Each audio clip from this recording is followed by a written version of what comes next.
Welcome all once again on my YouTube channel JNS Basic Zoology.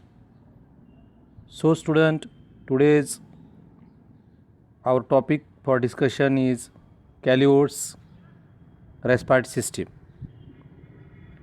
This is very simple topic, but listen carefully. So the respiratory system of the Calliot's can be studied under two heads. In first part,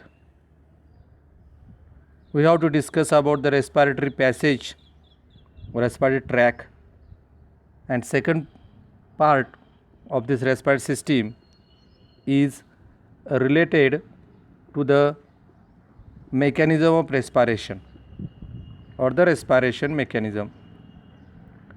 So the respiratory passage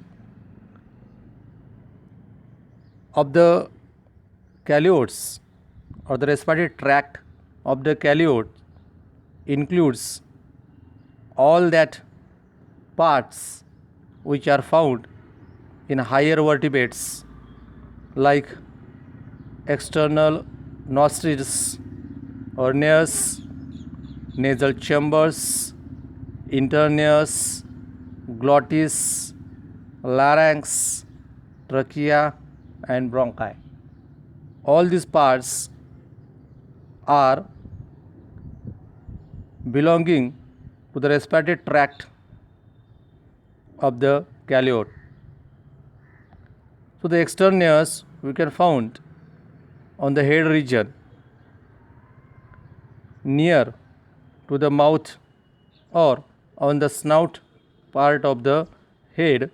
We can found they are having a pair of nostril which is called as external nares,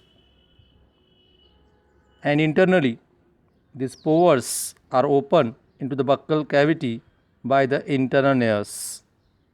So the external nares, internal nares, these are the openings, simple openings of the respiratory system by which this organism can take the oxygen from the air.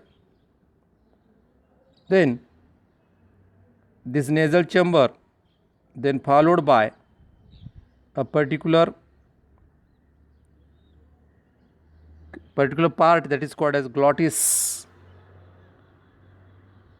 On the floor of the pharyngeal cavity, this glottis is present, which leads into, here we can found in this diagram the position of the glottis. This glottis then leads into a small box like chamber which is called as larynx. So the glottis then enter into a long tube, small box like chamber called as larynx. This larynx then leads into a long tube, long cylindrical tube that is called as trachea, which runs posteriorly through the neck and having a position ventral to the esophagus into the body of the Calliot. So when we see about the respiratory passage, there is having external nares, internal nares, glottis, larynx, tracheas. These are the parts which are found in the respiratory passage or which comprises the entire part of the respiratory system of the Calliot's. Again, there are having some parts like we can found that this trachea or the tracheal walls are supported by cartilaginous rings. This tracheal walls is supported by complete cartilaginous rings. Complete cartilaginous, such type of rings are found on this diagram. These cartilaginous rings can protect this windpipe from collapsing. So such type of cartilaginous complete rings are found over this trachea. This trachea then goes towards the thoracic cavity, that can be then divided into bifurcates into right and left branches, that is called as bronchus. That is right and left bronchi. Trachea, when goes or lead into the thoracic cavity, it will be bifurcate into two branches, right and left bronchi, and this bronchi also supported by cartilaginous rings, and each bronchi then lead into a respective lungs. That is, right bronchus leads into right lung, and left bronchi lead into the left lung. In this diagram we can also found that the right lung is longer than the left lung. Right lung is longer than the left lung. So there is a pair of lungs in calyotes, which is the respiratory organ. So lungs are the respiratory organ in the calyotes. These lungs lie in a thoracic cavity, one on either side of the heart. They are elongated, fusiform, chin-walled, elastic, hollow sacs of orange color and symmetrical in shape. The inner surface of lung wall is raised into network of delicate ridge or septa, including small air sacs or alveoli. When we see the internal structure of the lung, we can find that these lungs having a network of small septa, which is enclosed by small air sacs or alveoli, in which in this particular part the exchange of the oxygen and carbon dioxide takes place in the alveoli. Again we can find that the anterior part of the each lung is more vascularized. That is, the anterior part of the lung is having a network of blood vessel. So the gaseous exchange occurs within alveoli, in particular anterior part of the lungs. That is, anterior part of the lung is more respiratory than the posterior part. But the posterior part of the lung is considered as a reservoir for the residual air.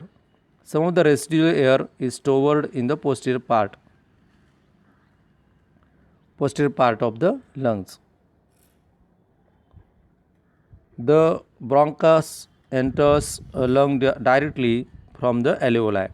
The deoxygenated blood is brought to lung by particular type of pair of blood vessels, which is called as pulmonary artery.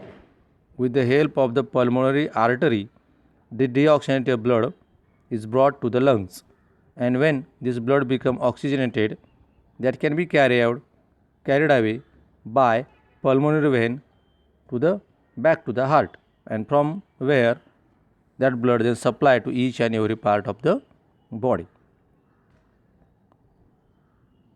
Then about the respiratory mechanism, we know that the respiration is completed in two steps. One process of the respiration which is called as inspiration, and this inspiration then followed by the expiration. So expiration is continuously takes place, which is called as a mechanism of respiration. We know that related to these respiratory parts, there is having some muscles, and these muscles are attached to the ribs. So these muscles having a peculiar function at the time of respiration. So at the time of inspiration, these muscles, which is called as intercostal muscles, these muscles are attached externally towards